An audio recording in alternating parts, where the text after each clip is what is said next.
நீங்க சொல்றேம்மா சொல்றேன். விட்டு கொடுக்கணும். இதான் வயசாயிடுச்சுன்னு அர்த்தம். காமெடி பண்ணிட்டாரு. விட்டு கொடுப்பவர் கெட்டு போவதில்லை. ஐயா கெட்டு போவது விட்டு கொடுப்பதே கிடையாது. தப்பா சொன்னா கெட்டு போயிரு. நான் எப்படி சார் இவ்வளவு கரெக்டா சொல்றீங்க? எப்படி இந்த வயசு வித்தியாசம் தெரியாம இருக்க என்னென்னலாம் பண்றீங்க? ஹேர் டை போட சொல்லுவேன். எல்லாம் கரெக்டா, ட்ரெஸ் எல்லாம் கரெக்டா. இப்ப ஹேர் டை போட்டிருக்கீங்க. ஆமா ஓகே. இப்ப என்ன வயசு உங்களுக்கு? சார் 54. 54. 40ங்க சார். நான் அப்படியே ஷாக் ஆயிட்டேன். வயசு வித்தியாசம் தெரியாம இருக்க என்னென்னலாம் பேலன்ஸ் பண்றதுக்கு என்னென்னலாம் பண்றீங்க? அத வேற ஞாபகப்படுத்திட்டீங்க. நெஞ்சமெல்லாம் பொண்ணா இருக்கு தம்பி. மேக்கப் கொஞ்சம் குறைச்சிட்டேன். சுடிதார் போடுற நிப்பாட்டிட்டேன். வெளியே போனா ரொம்ப மேக்கப் பண்ணுவேன் நான். ஓ சரி. இப்ப அவங்க மனசு கஷ்டப்படக்கூடாது. ஆனா அவங்க சொல்ல மாட்டாங்க, நானே மாத்திக்கிட்டேன். உங்கள மாதிரி மனுஷன்லாம் இருக்கனாலதான் கொஞ்சமாச்சும் மழை பெய்யுது. என்ன வயசு வித்தியாசம் ரெண்டு பேருக்குள்ள? 18 வருஷம் அவங்க என்னோட மூத்தவங்க. என்னடா சொல்ற? என்னால நம்ப முடியலையே. இந்த வயசு வித்தியாசம் பெருசா தெரியாம இருக்கணும் அல்லது பேலன்ஸ் பண்ணுறதுக்காக என்னெல்லாம் நீங்க பண்றீங்க? ஷார்ட்ஸ் டிஷர்ட் தான் போகணும். ஆபீஸ்ல வந்து போற டைம் மட்டும் தான் வந்து ஃபார்மல்ல போகணும். ஓகே. பாக்கி டைம் ஃபுல் அண்ட் ஃபுல் கேஷுவலா தான் இருக்கணும். எங்க போனாலும் ஷார்ட்ஸ் டிஷர்ட்டோட வாங்க. ஐயோ புதுசு புதுசா கிளப்பி விடுறாங்க. என்ன வயசு உங்களுக்கு? எனக்கு 43 சார். 27. 43 27. இது சாம்பிள் தான், இன்னும் நிறைய இருக்கு. நிறைய கமெண்ட்ஸ் ரிசீவ் பண்ணிருக்கோம். கல்யாணம் புதுசுலயே வந்து நாங்க 2 பேரும் போயிட்டு இருக்கிறப்போ யார் உங்க சிஸ்டரான்னு கேட்டிருக்காங்க. வந்து பையனை வந்து காலேஜ்ல சேர்த்திட்டு வந்துட்டு இருக்கிறோம். ஓ யார் உங்க அப்பாவா, பக்கத்துல உட்கார சொல்லுங்க அப்படின்னு சொல்லிட்டு அவங்க அப்பா சொல்லிருக்காங்க. ஏண்டா டேய், எனக்குன்னே வருவீங்களாடா? என்ன வயசு? எனக்கு 62. எனக்கு 49 சார். அப்படியா? இதுல என்னப்பா சந்தேகம்? பெரிய ஜாயிண்ட் ஃபேமிலி. எங்க வீட்லயே யாருக்கும் தெரியாது சார். ரொம்ப இவரோட முடி வந்து நேச்சுரல் ஹேர்னு எல்லாரும் நிறைய பேர். நீங்க டை அடிக்கிறது வீட்லயே தெரியாதா? நிறைய பேருக்கு தெரியாது. ஏன்பா எப்படி முடி கருகருன்னு இருக்குன்ட்டு நான் சேக்கா போட்டு குளிக்கிறேன். இதெல்லாம் ஊர்ல இருக்கவங்க நம்பி பூரா போயில நல்ல நிச்சயக்காவோட சுத்திட்டு இருக்கான். அவர் ஆல்ரெடி ஆயில் பிசினஸ் பண்றவரு. ஓ அதனால பிசினஸ் டெவலப் ஆயிடுச்சு. இதெல்லாம் எப்படினே? அவ்வளவுக்கு கிரைண்டரா கிரைண்ட். முடி நரைக்குது, ஏஜ் டிஃபரன்ஸ் தெரிஞ்சிரும்ன்றதுக்காக டீ கம்மி பண்ணுங்க அப்படின்னு. அவங்க டீ விடுற மாதிரி இல்ல, அதனால நான் குடிக்க ஸ்டார்ட் பண்ணிட்டேன். நீங்க குடிக்க ஸ்டார்ட் பண்ணிட்டீங்க. என்ன ஒரு புத்திசாலித்தனம். அப்படி என்ன வயசு டிஃபரன்ஸ் உங்களுக்கு? என்ன வயசு? எனக்கு 30 வயசு. 30. 23, 31 உங்களுக்கு. நான் நல்லா பண்றனோ இல்லையோ, ஆனா நீ நல்லா பண்ற. ஃபைன். மேரேஜ் ஆகும்போது 30 சார். பாஸ் அதுக்காக நான் 3 வயசு பிள்ளை இருந்தப்ப 3மீங்களா? என்ன பார்த்தா உங்களுக்கு எப்படி சார் தெரியுது என்ன வயசு இருக்குன்னு நினைக்கிறீங்க? 62 63க்குள்ள இருக்கும்.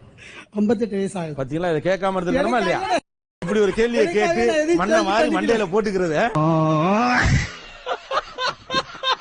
நான் இப்ப பேசுறேன்னா இந்த காதுல வாங்கி பாரு தவிர்த்து அதுக்கு முகத்தை பார்த்து பேச மாட்டேன். இன்ன வரைக்கும் பார்த்து என்ன ஒரு வார்த்தை கூட அழகா இருக்கன்னு கூட சொன்னது இல்ல சார். கல்லஞ்சக்காரன் அவ்வளவு நேரம் கதறானே கரையிறானா? அது எப்படிங்க முகத்தை பார்த்து பேசாம? ஏன் அப்படி? அது மாதிரி பழகி போச்சு சார். ஆரம்பத்துல இது ஒரு பழக்கம்னு சொல்லிட்டே இருக்கீங்க. முதல்ல இருந்து நானும் பாக்குறேன். ஒரு 2 சேர் எடுத்தாங்கப்பா. இன்னைக்கு என்னெல்லாம் பண்ண போறாரோ? ஒண்ணும் இல்ல, பார்த்து பேசுங்க அவ்வளவு. அவர் எனக்கு பதில் அடிக்கிறது பார்த்து சொல்ல மாட்டார் சார். இப்போ பாருங்க அப்படி. அதான் என்ன அவ்வளவு அழகா இருக்கனாச்சு. இங்க பார்த்து சொல்லுங்க. ஏன் முகம் பார்த்து பேசுறதுன்னு அவங்கள்ட்ட சொல்லுங்க.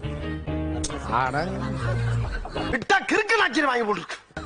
இப்ப அவங்க முகத்தை பார்த்து பேசணும். ஏன் பார்த்து பேசுறது இல்லைன்னு சொன்னா போதும் சார். ஒரு 10 செகண்ட் பாத்துட்டேன் சார். 10 செகண்ட் பாக்குறதுலாம் இல்லங்க. அதாவது பாத்து ஏங்க நான் இங்க பக்கம் இருக்க ஃபுல்லா திரும்புறீங்க. சாவு அடிக்கிறாங்களே நீங்க. முகத்தை பார்த்து பேசுறது இல்லன்னு இல்ல சார். இனிமேல் நேர்ல பாத்து அவங்க கிட்ட சொல்லுங்க. நீங்க என்ன பார்த்தே பேச வேண்டாம். அவங்க கிட்ட பார்த்து அவங்க கிட்ட சொல்லுங்க. என்ன சார் ரீசன் சொல்றது? நான் வெளில போறேன். நான் போறேன். எனக்கு வேணாம். நான் போறேன். நீங்க நல்லா இருக்கா சார்? அழகா இருக்காங்க அவங்கள்ட்ட சொல்லுங்க. என்கிட்ட சொல்ல வேணாங்க. இனிமேல் நேர்ல பாத்து அவங்கள பாத்துக்கிட்டு என்கிட்ட ஏன் பேசிட்டீங்க? அவங்கள பார்த்து அவங்க கிட்டே பேசுங்க.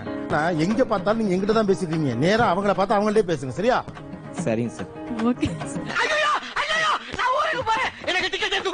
என்னதான் தோற்றத்துல ஈக்குவலைஸ் பண்ணினாலும் ஜெனரேஷன் கேப் எங்கெல்லாம் இடிக்குது. எங்க ரசனை மாற்றம், டேஸ்ட்ல டிஃபரன்ஸ் எல்லாம் வருது. சொன்னா தீத்துற போறியா? என்னால முடிஞ்சதை செய்யறேன். சொல்லுங்க. குத்துப்பாட்டு தான் எனக்கு பிடிக்கும்.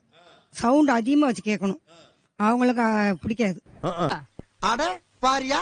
ஸ்பீக்கர் அதிகமா எல்லா இடத்துல வச்சு சவுண்ட் டம் டும்னு கேட்கணும். அவங்களுக்கு பிடிக்காது. பழைய பாட்டு சவுண்ட் கம்மியா, அது நைட் என் டைம் பாட்டு கேட்டுட்டே இருப்பாங்க. What bro, it's very wrong bro. அவங்க அம்மா டீச்சருங்க சார், கொஞ்சம் நல்லவங்க, ஆனா ஸ்ட்ரிக்ட்டா கொஞ்சம் வளர்த்திட்டாங்க. கொஞ்சம் நல்லவங்க, ரைட். மாமியார முழுசா நல்லவங்கன்னு சொல்லிட முடியாது. கண்டு விட்டாளையா, சூச்சமத்தை கண்டு விட்டாளே. இன்னுமேங்க சார், அவர் வீட்டுல ஒரு வாழைப்பழம் உரிச்சா கூட அந்த தோலை கொண்டு போய் டஸ்ட்பின்ல தான் போடுவாரு. நான் எப்பவுமே சோஃபா கடையில போட்டுருவேன். வெக்கமா இல்ல? என்ன வெக்கம்? டீ குடிச்சா டம்ளர் நின்னுட்டே இருப்பாருங்க சார். தோலை குடு, டம்ளர் குடு. கொஞ்சம் வயசு வித்தியாசத்துல உள்ள ஆள பண்ணா நம்ம வேலை எதுவுமே பார்க்க வேண்டியதுல போல இருக்கு. எல்லாத்தையும் அவரே பாத்துருவாரு. டேய், என்ன பார்த்தா உனக்கு பாவமா இல்லையாடா? வாங்க போங்கன்னு தான் கூப்பிடணும்னு ஆசைப்படுவாங்க வெளியெல்லாம் போனா. பட் நான் வந்து வாடா போடா அந்த மாதிரி கூப்பிடுவேன். ஓ, அப்படி ஒரு வியாதி அவனுக்கு. ஏன் அப்படி ஒரு வாடா போடான்னு கூப்பிடணும் உங்களுக்கு? நம்ம 2 பேரும் க்ளோஸ், நெருக்கமா இருக்க மாட்டோம். அந்த மாதிரி தோணுது. தம்பி நீங்க இருக்க மாட்டே, நீ திருப்பி நீ போறாலதான் நீங்க அதை மறுக்கிறீங்க. சம்டைம்ஸ் பஸ்ல போகும்போது டக்குன்னு சொல்லிடுறாங்க, வீட்டுல வாடா படம் தான் கூப்பிடுறாங்க. நான் இப்பவுமே வாடா படம், டேய் இங்க இந்த பக்கம் திரும்படா அப்படின்னு சொல்லிடுறாங்க டக்குன்னு. என்னடா இது? என்னம்மா இது? வெளியில வந்தா மட்டும் தான் வாங்க போங்க. மத்தபடி வீட்டுல நாங்க வந்து வாடா படம் தான் கூப்பிட்டு இருக்கோம். நானும் அவங்கள வாடா படம் தான் கூப்பிட்டு இருக்கேன். பலே வெள்ளை தேவா பலே. உங்களை விட இவ்வளவு வயசு வித்தியாசம் இருக்கு அப்படின்னு தெரியும்ல திருமணத்துக்கு முன்னாலே. அப்போ அதை எப்படி அக்செப்ட் பண்ணிட்டீங்க? கரெக்டா கட்டுவிட்டா? எனக்கு என்கேஜ்மெண்ட் ஆனப்ப 17 வயசுங்க சார். அப்ப வந்து அவருக்கு வந்து இப்ப அவர் 30 வயசு. என்னடி இது? எனக்கு நிச்சயதார்த்தம் ஆகிறதுக்கு 1 வாரத்துக்கு முன்னாடி தான் இவர் வயசே சொன்னாங்க சார். அது வயசே சொல்லல, தெரியாது. எவ்வளவு மண்டகடா. 1 வாரத்துக்கு முன்னாடி தான் எங்க அண்ணன் வந்து சொன்னாங்க இவ்வளவு வயசு வித்தியாசம் அப்படின்னு. அப்ப வந்து தெரியும் எனக்கு. வித்தியாசம் என்ன? அண்ணன் வந்து சொன்ன உடனே கொஞ்சம் ஃபீலா இருந்தது. என்ன பீலிங்கா? இல்ல பீலிங்கான்னு கேக்குறேன். எனக்கு தான் பீலிங்கி. போடா. செவ்வாய் தோசை இருக்குங்க சார். செவ்வாய் தோஷம். அவருக்கும் செவ்வாய் தோசைங்க சார். ஓ, 2 பேருக்கும். சோ வரன் அமையிறது. ஆமாங்க சார். அப்போ அம்மாட்ட வேண்டான்னு தான் சொன்னேன். ரொம்ப வயசு இருக்குமா வேண்டான்னு சொன்னேன். அம்மா சொன்னாங்க இல்லம்மா செவ்வாய் தோசை இருக்குது, மாப்பிள்ள வந்திருக்கு, கல்யாணம் பண்ணிக்கோ அப்படின்னாங்க. அதனால கல்யாணம் பண்ணிட்டேங்க சார். அசிங்கப்படுத்துற, இன்சல்ட் பண்ற. வித்தியாசமா தெரியும் சார். நான் கருப்பா இருப்பேன், முடியாது, சம்பட்ட கிராமம், சம்பட்டையா இருக்கும்.